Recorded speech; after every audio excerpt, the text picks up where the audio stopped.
Hey, it's your guy Tyrrell back with the interviews. In today's video, we're going to briefly analyze the main tactical theme that presented issues for league leaders Bayern Munich, and then highlight the manner in which Vincent Kompany identified subtle areas to help ensure his men secured a vital away point following their impressive midweek result against PSG. But before we get into today's video, don't forget to check out the previous Bayern Munich content that we have uploaded over the past few weeks, where we break down how Vincent Kompany shut down PSG, why Konrad Laimer has been a key man for Bayern, especially against Leverkusen, and then focus on how Lennart Karl and Harry Kane have also played key roles for this Bayern Munich side this season. So when we break it all down and we do look at the board, we have Union Berlin in a 5-4-1 and Bayern Munich in a 4-2-3-1, with Goretzka and Stanisic joining the Bayern 11. What we're going to focus on here is the issues that Bayern encountered in terms of breaking down this Union Berlin side in a game where they struggled to create quality chances on a consistent basis. What was very noticeable here was that Bayern struggled to play through the center of the pitch, given the fact that Union Berlin were compact, but they also did a very good job of applying pressure in central areas to ensure that Bayern couldn't dictate the tempo of the game freely. They had their center forward stepping to one of the center backs, and they often had Ansa joining him to ensure that Upamecano and Ta were pressured,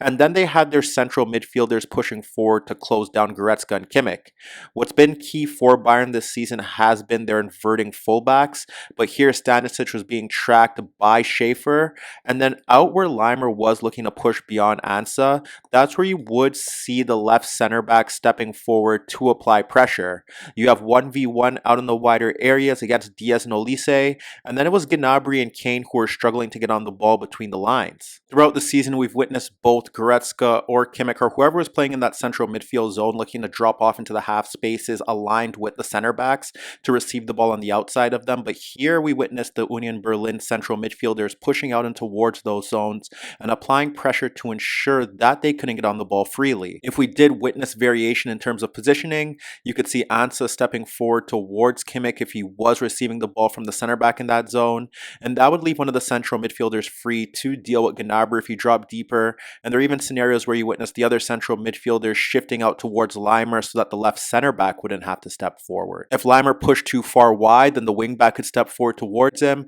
and then that would see the center back shifting across to provide cover if the ball ended up bypassing Laimer out towards Olise. And then there were simply scenarios where the central midfielder and Ansa swapped, and you see the central midfielder applying pressure towards the center back, Ansa stepping towards Kimmich, dropping in towards that zone, and that's where you'd see scenarios where Laimer was pressed by the left center back stepping forward, and in multiple scenarios you would also see Stanisic being tracked by the wide right attacking midfielder for Union Berlin. Frankly, if Laimer dropped off into a deeper position, then Ansa would step forward to close him down, and they would allow Upamecano time on the ball, and from there you would have the left center back dealing with Gnabry and the left wing back dealing with Olise on the touchline, and that's where you would see the central midfielders being able to close down Kimmich and Goretzka. But there was a clear issue here for Bayern, and we witnessed this in several scenarios where you ended up seeing their back six being closed out of the game, and they would allow Laimer to push forward as well because they couldn't get the ball out towards him, and then it would leave Gnabry and Kane in spaces between the lines or aligned with the Union Berlin center backs,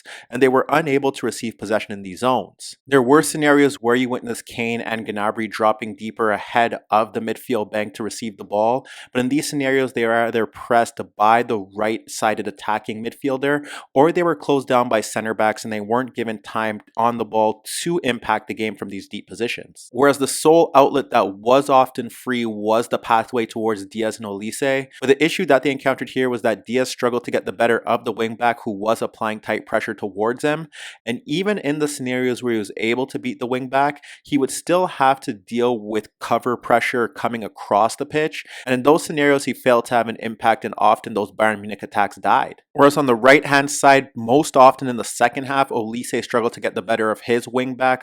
or cover that was shifting across when he attempted to go 1v1. The other issue that Olise encountered here was that when he opted to utilize his creativity from deeper positions to play in underlapping runs of specifically Laimer, those crosses were underwhelming and they were often cleared. And this was an issue for Bayern because Laimer did get himself into good positions when he wasn't tracked well, but Olise failed to connect with him. And on the occasion where Olise looked to use underlapping runs to cut on towards his left foot, when he attempted to serve as a creator, again, those deliveries were simply poor and the execution was lackluster. So it was clear that Bayern were struggling out in wider areas in 1v1s. When they looked to get their attacking players in space in that central zone, they were swarmed and they often lost possession, whether it was Gnabry, Kane, and later on in the game we witnessed the same from Lennart Karl. Yet oddly enough, the best route of attack was when Bayern were able to get a bit of space in deeper areas and play long balls over the top to get their attacking players in towards these zones. Now, while it didn't lead to direct quality chances, it put their attackers in positions where they could get near the penalty area to combine with teammates, and that's what led to the build-up to the opener, because it was the rare occasion where Stanisic and Diaz were able to combine down the left-hand side, and that resulted in a moment of brilliance from Luis Diaz despite an overhit Stanisic pass. And then when you look at the build-up to the equalizer, it's simply a rare cross that we witnessed from the left-hand side, and that's where you ended up seeing Bischoff play the ball towards the front post, and Kane did a very good job with his movement to get across his marker, and he was able to nod in the delivery from point-blank range freely. However, Bayern's progress in the second half and the build-up to their goals weren't correlated, and the manner in that they were able to ensure that they bypassed this Union Berlin press was due to the positioning of Kane and the central attacking midfielder, and they both were now dropping into deeper positions in Bayern's own third, and from there it gave Bayern more passing outlets to bypass the Union Berlin front five press, because they were scared of allowing Olise, Diaz, or Stanisic freedom to break in behind them. So even if Gnabry or Kane weren't initially receiving the ball from the center backs, they were allowing the central midfielders to get on the ball freely, and from there then they could receive the ball and help Bayern Munich progress higher up the pitch. There are several examples where you witness Gnabry dragging away a central midfielder and creating space for Kimmich or Goretzka to then combine freely with them or help switch the route of the attack. But the issue that Gnabry had in the early stages that he was on in that second half was that although he did a very good job of combining with teammates and evading pressure, it was his final ball in the final third that let him down. There's a great example of Kane receiving the ball from Ta in a pocket of space between the lines and dragging away the right center back, and although you see him being boxed out by three Union Berlin players, he does a very good job of dragging away the right midfielder and the center back, evading the pressure of both, and then dragging away a central midfielder, and then carrying the ball beyond the central midfielder and sliding the ball out towards Diaz on the left-hand side. And then the same could be said about Karl when you replace Gnabry, as he was also capable of finding space beyond the midfield bank to drag away a center back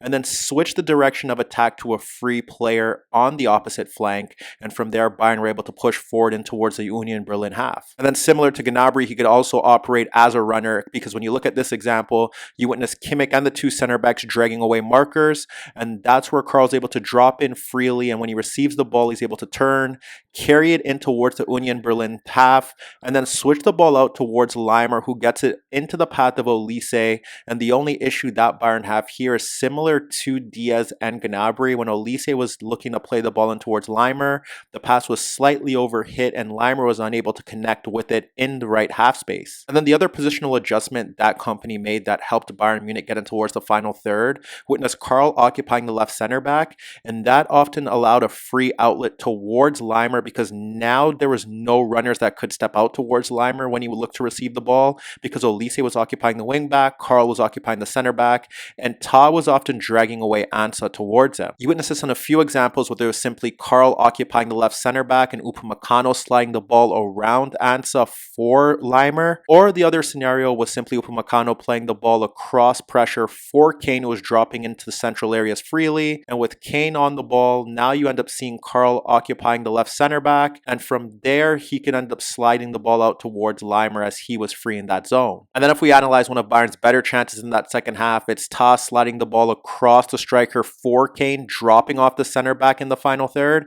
and Kane lays the ball off quickly towards Kimmich, and when Kimmich now attracts pressure towards him, you witness Karl's diagonal run to drag away the center back, and that creates space for a passing outlet in towards Leimer and Olise, because Leimer is not being tracked, and Karl's run drag away two Union Berlin center backs. That ends up seeing the ball being slid out towards Olise, but here he wastes the opportunity with a first-time tame side-footed effort towards the keeper at the front post. So as you can see, although Kane's vital last-minute goal ensured Bayern remains unbeaten domestically, following a difficult week in terms of travel, Kompany deserves credit for solving the issues his men encountered here, but they should equally raise levels of concern given the lack of high-quality chances created.